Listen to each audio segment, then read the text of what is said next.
Título: A Ordem de Deus. Quinta parte.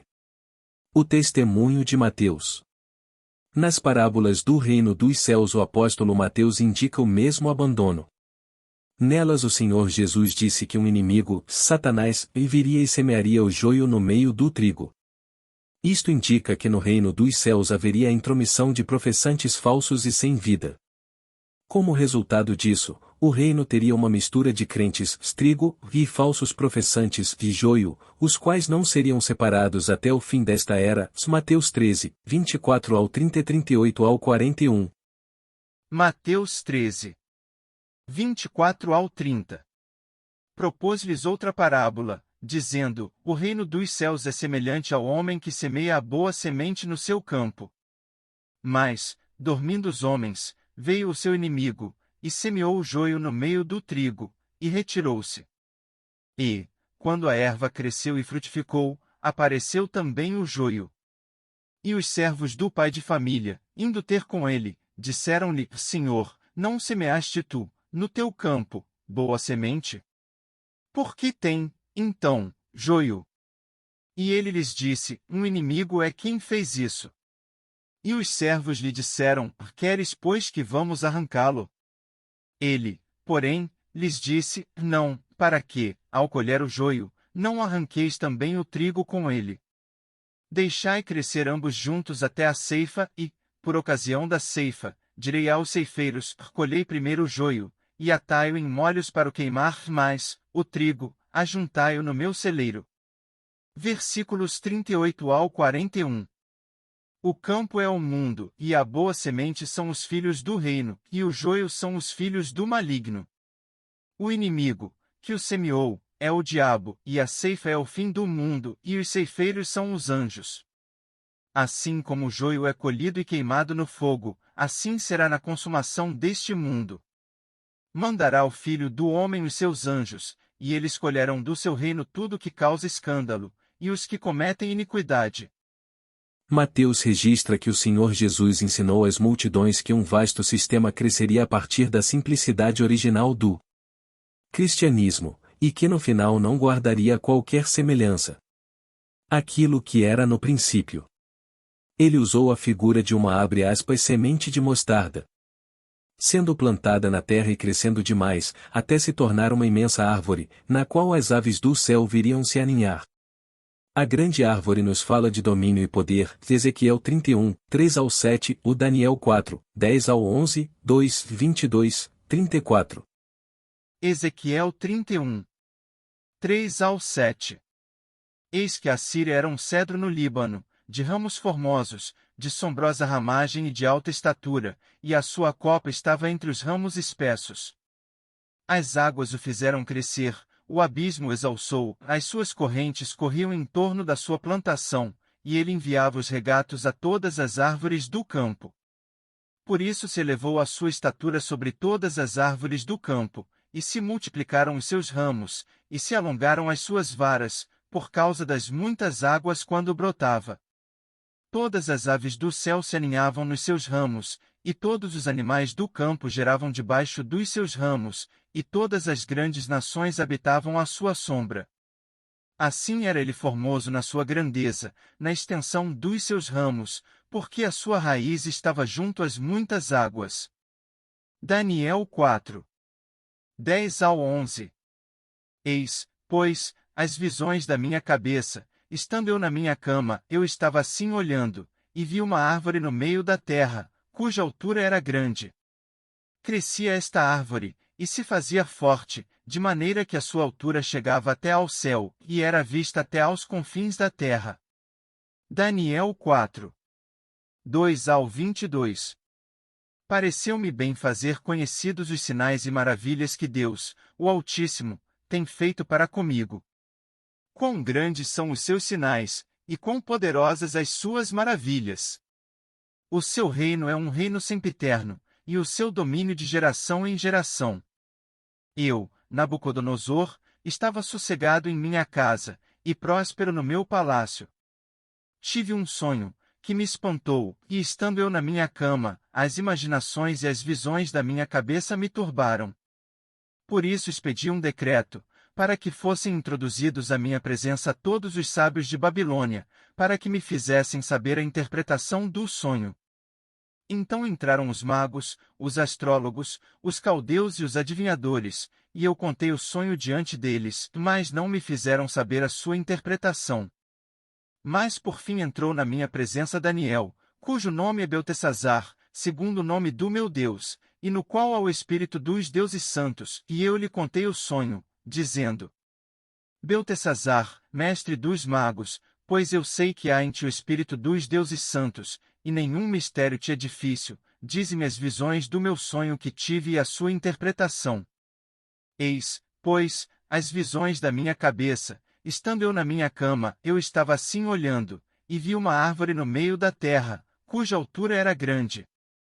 Crescia esta árvore, e se fazia forte, de maneira que a sua altura chegava até ao céu, e era vista até aos confins da terra. A sua folhagem era formosa, e o seu fruto abundante, e havia nela sustento para todos, que debaixo dela os animais do campo achavam sombra, e as aves do céu faziam morada nos seus ramos, e toda a carne se mantinha dela. Estava vendo isso nas visões da minha cabeça, estando eu na minha cama, e eis que um vigia, um santo, descia do céu, clamando fortemente, e dizendo assim: derrubai a árvore, e cortai-lhe os ramos, sacudi as suas folhas, espalhai o seu fruto, afugentem-se os animais de debaixo dela, e as aves dos seus ramos. Mas deixai na terra o tronco com as suas raízes, atada com cadeias de ferro e de bronze, na erva do campo, e seja molhado do orvalho do céu, e seja a sua porção com os animais na erva da terra. Seja mudado o seu coração, para que não seja mais coração de homem, e lhe seja dado coração de animal, e passem sobre ele 7 tempos. Esta sentença é por decreto dos vigias, e esta ordem por mandado dos santos, a fim de que conheçam os viventes que o Altíssimo tem domínio sobre o reino dos homens, e o dá a quem quer, e até ao mais humilde dos homens constitui sobre ele. Este sonho eu, rei Nabucodonosor, vi. Tu, pois, Beltesazar, diz a interpretação, porque todos os sábios do meu reino não puderam fazer-me saber a sua interpretação, mas tu podes, pois há em ti o espírito dos deuses santos. Então Daniel, cujo nome era Beltesazar, esteve atônito por 1 hora, e os seus pensamentos o turbavam, falou, pois, o rei, dizendo: Beltesazar, não te espante o sonho, nem a sua interpretação. Respondeu Beltesazar, dizendo: Senhor meu, seja o sonho contra os que te têm ódio, e a sua interpretação aos teus inimigos. A árvore que viste, que cresceu, e se fez forte, cuja altura chegava até ao céu, e que foi vista por toda a terra.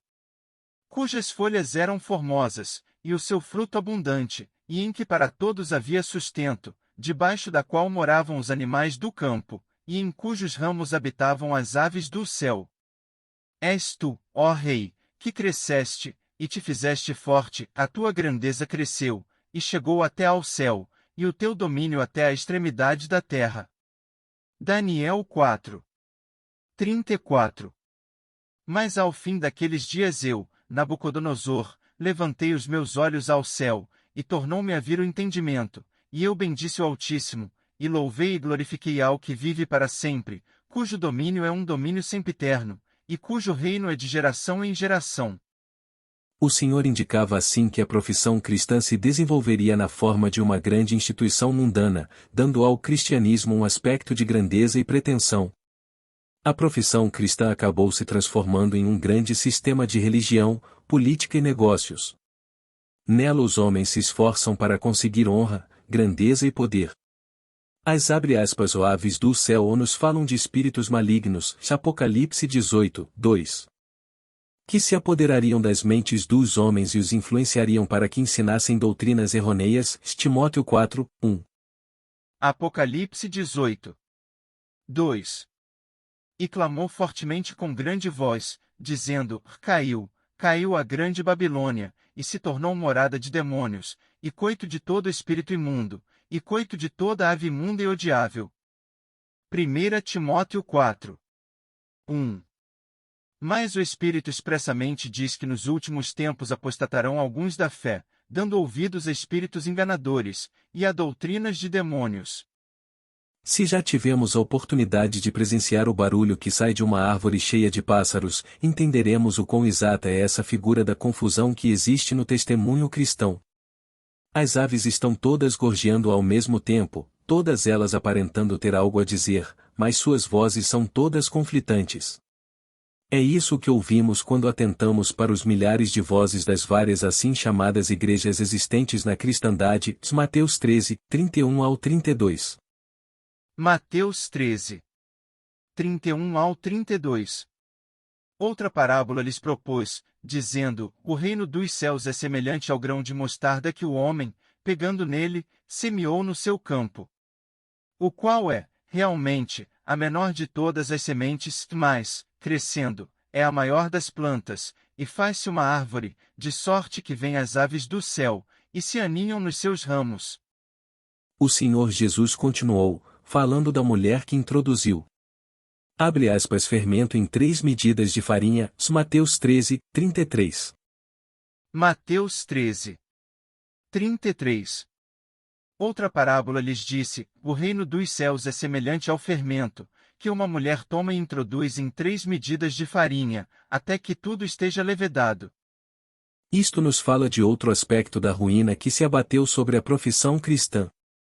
Se as aves na imensa árvore ilustram a grande profissão externa que iria se desenvolver, o fermento na massa nos fala da grande corrupção interna que acabaria permeando a cristandade. Nas Escrituras o fermento é uma figura ou tipo do mal. Mateus 16, 6, Marcos 8, 15, 1 Coríntios 5, 6 ao 8, ou Galatas 5, 7 ao 10. Mateus 16, 6. E Jesus disse-lhes: Adverti, e acautelai-vos do fermento dos fariseus e saduceus. Marcos 8, 15. E ordenou-lhes, dizendo: Olhai, guardai-vos do fermento dos fariseus e do fermento de Herodes. 1 Coríntios 5, 6 ao 8. Não é boa a vossa jactância. Não sabeis que um pouco de fermento faz levedar toda a massa?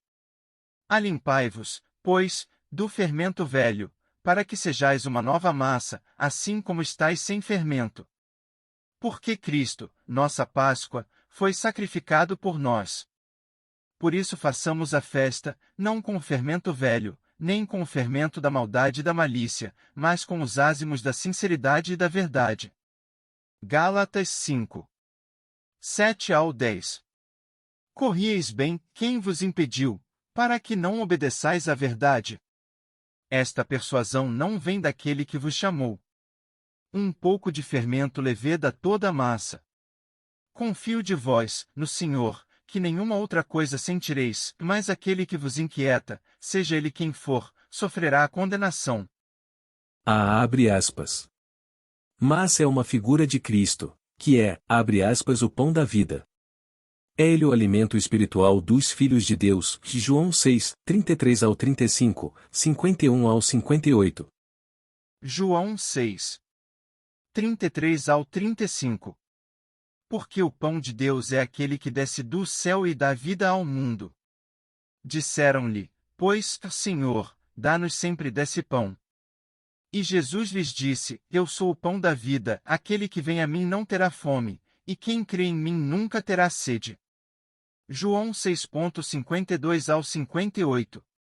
Disputavam, pois, os judeus entre si, dizendo: Como nos pode dar este a sua carne a comer? Jesus, pois, lhes disse: na verdade vos digo que, se não comerdes a carne do Filho do Homem, e não beberdes o seu sangue, não tereis vida em vós mesmos. Quem come a minha carne e bebe o meu sangue tem a vida eterna, e eu o ressuscitarei no último dia. Porque a minha carne verdadeiramente é comida, e o meu sangue verdadeiramente é bebida. Quem come a minha carne e bebe o meu sangue permanece em mim e eu nele. Assim como o Pai, que vive, me enviou, e eu vivo pelo Pai, assim, quem de mim se alimenta, também viverá por mim. Este é o pão que desceu do céu, não é o caso de vossos pais, que comeram o maná e morreram. Quem comer este pão viverá para sempre.